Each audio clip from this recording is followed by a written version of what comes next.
이재명 정권이 이제 출범을 해서 처음 가는 과정에서 과거 윤석열 정권이나 박근혜 정권의 잘못을 답습하지 않으려고 좀 연구를 한 것 같습니다.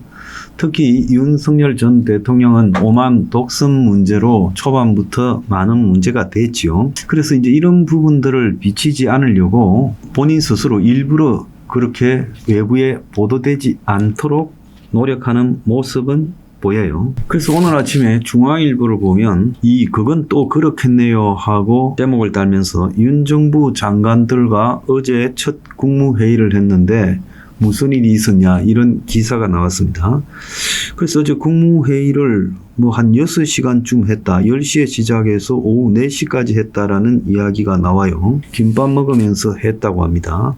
그런데 이제 대부분의 국무위원이 다 윤 정권이 임명한 사람이고 이준숙, 유인총 같은 그런 강성 성격을 가진 윤 대통령의 참모들도 참석을 했죠. 그래서 이재명은 초반에 좀 어색하죠. 우리 좀 웃으며 합시다. 그만큼 초반 분위기가 썰렁했다고 합니다.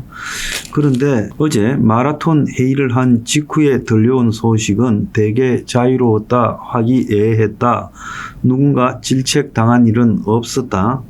윤석열 사람으로 분류되던 한 고위 공무원은 생각보다 소탈하더라. 실질적인 정책에 관심이 많았다. 긍정평가를 내렸다고 그렇게 이제 보도를 하고 있어요. 첫 번째 포인트가 경청이었다. 현안을 세세히 묻고 장차관의 답변에 귀를 기울였다. 잘 모르는 내용이 나오면 어떻게 되느냐 물었다.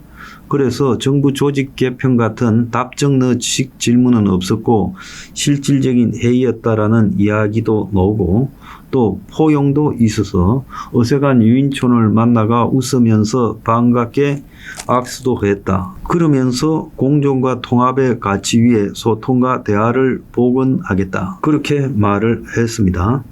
그래서 몇 가지 주제에서 토론도 벌어졌고 그랬는데요. 특히 특검을 둘러싸고 지금 국무위원들이 반대 의견을 여럿 표명했고 대통령도 자기도 딜레마다 이렇게 말하면서 당이 강하게 민다 이런 이야기도 했다고 합니다. 자, 국무회의 사회를 맡은 이주호 국무총리 대행이 국회에서 3특검이 강행 처리된 데 대해 유감스럽다고 말을 하고 전 정부의 특검에 반대한 국무위원이 이 자리에 상당수 있는데 다음 국무회의에서 법안 처리를 제안드린다. 그러니까 우리 손으로 특검 찬성을 하기 싫으니까 다음 국무회의에서 특검 처리해라 이렇게 말한 거죠. 그런데 이재명 대통령은 얘기하실 국무위원들이 다 말씀을 해도 된다 이래가지고 김석우 법무차관, 유상임 과기통부 장관 그리고 국방부 차관 등이 이 문제에 대해서 몇 가지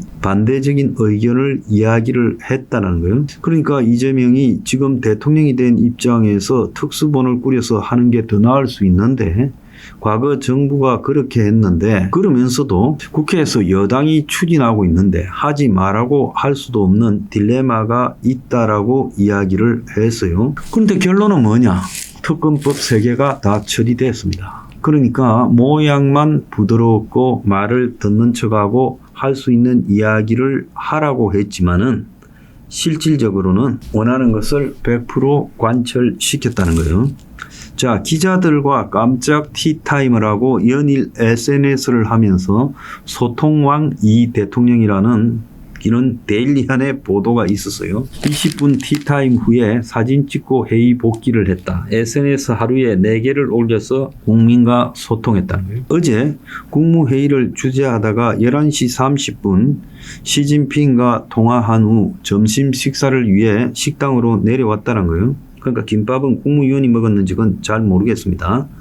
그런데 식사를 마치고 구내식당 바로 옆에 있는 구내 매점을 방문해 기자들과 티타임을 했는데 예정에 없이 깜짝 만남을 했다는 거예요. 그래서 화기애애한 분위기 속에서 농담을 주고받고 대화를 나누고 외부에서 식사를 마치고 돌아온 기자까지 합류하면서 구내 매점이 북적거렸다고 합니다. 20분간 티타임을 하고 단체 사진 찍고 국무회의로 다시 복귀했는데 SNS에도 4개의 글을 올려서 자신의 의도들을 이야기했고 또 X에 시진핑과 통화한 내용도 올렸다고 하고요. 그리고 페이스북에 국무회의에서 의결한 3가지 특검법도 올렸다고 합니다. 그럼에도 불구하고 배우자 부동산 차명관리 논란이 있는 민정수석 오강수에 대해서 임명 철회는 하지 않겠다라는 입장이 나오고 있고, 그리고 또 이재명 시계는 본인이 4만 원짜리 싼 시계를 차고 다닌다면서 이렇게 언론에 보도가 됐는데 가성비 높은 시계 제작을 지시했다는 거예요. 그래서 대통령 시계와 관련돼서 언론의 일부만 보도돼서 오해가 생긴 듯 바로 잡고자 한다면서 페이스북에 글을 올렸는데, 대통령이 아마 싼 시계 사고 다니고 그 대통령 시계가 필요하냐, 그래서 시계를 제작하지 않을 것처럼 보도가 나오자 직접 글을 올려서 가성비 높은 이재명 시계를 만들겠다고 이야기했다는 거예요. 자, 얼마 전에 민주당 지도부와 용산 관저에서 만찬 자리에 시계 선물에 관한 이야기가 나왔고, 거기서 꼭 필요할까요? 라고 말을 했는데 여러 사람이 아쉬움을 표하고 대통령 시계가 선물 중에 비용 대비 가성비가 가장 뛰어나다 이렇게 말을 해서, 그래서 본인이 대한민국을 대표하는 상징성을 대통령이 가진 만큼 그에 걸맞게 정성껏 준비하겠다, 모두가 자랑스럽게 생각할 수 있는 선물이 되게 하겠다, 기대해도 좋다, 이렇게 이제 언급을 했어요. 그래서 소통을 하고 경청을 하지만은 답정 너고 새 특검법은 통과가 됐어요. 자, 그래서 과거에 정권이 초반부터 어깨에 무게를 주고 공연히 시비를 불러일으킨 부분, 국민의 지지를 갖다 떨어뜨린 부분을 답습하지 않겠다라는 노력은 보이지만 친절한 외양의 독선과 오만이 아닐까, 이런 우려가 분명히 듭니다.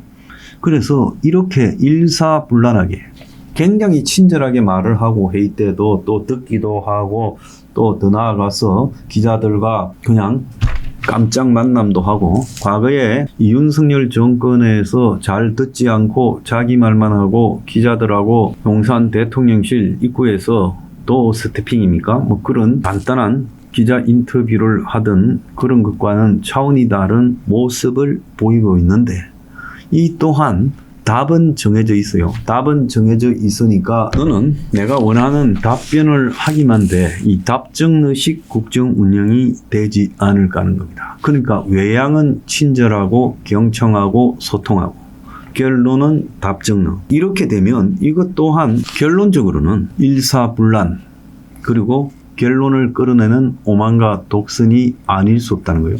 한참 몇 시간을 토론하면서 친절하게 이야기를 다 듣고 그러면서 참 딜레마가 있다 하고는 결론은 세계법을 통과시킨다. 그래서 이것은 좀 세련된 의미의 독선과 오만일 수 있다는 겁니다. 그래서 세계 특검법이 올라왔으면 그 중에 한 개라도 내용을 좀 바꾸거나 아니면 3개 중에 2개만 통과시키거나 이런 맛이라도 좀 있어야 그게 소통과 경청이지. 자, 3개 특검을 이렇게 전직 국무위원들을 데려다가 통과시키는 부분, 어떻게 보면 좀 잔인한 부분이 있죠. 그렇게 급할 것도 없고 어차피 도관에 든 지라서 도망갈 데도 없는데 특검 대상들이 이걸 자기가 장관을 임명해서 자기가 임명한 장관들이 모인 국무회의에서 처리를 하면 되지. 굳이 거듭 올라오는 특검법에 반대했던 전 정권의 국무위원들을 앉혀놓고 소통과 경청의 모양을 띠면서 통과시키면 전 정권의 국무위원들이 결국 전 대통령 윤석열 부부를 배신한 꼴이 되지 않습니까? 그래서 외양은 부드러운데 내용은 좀 잔인하다. 그렇게 저는 보고 있어요. 그래서 일사불란이 가지는 위험성, 이런 것들이 소통과 경청 뒤에 있다는 거예요. 그래서 이런 것들이 앞으로 가져올 모양, 우리가 외양이 중요합니까? 내용이 중요합니까? 결론 내용이 중요해요. 그래서 처음엔 이런 식으로 시작하더라도 결론이 그 답정너로 가 있으면 나중에는 그런 외양, 즉 소통이나 경청조차도 귀찮아져서 스타일대로 가는 시간도 멀지 않을 거다. 한 몇 달 하다가요, 이제 자기 스타일로 가게 될 거라고 보고 있습니다. 그래서 진정으로 소통과 경청을 하고 화합을 하고 싶으면 일단 외향이 아니라 실제 내용에서 그런 노력이 있어야 된다. 이 이야기를 제가 하고 싶습니다.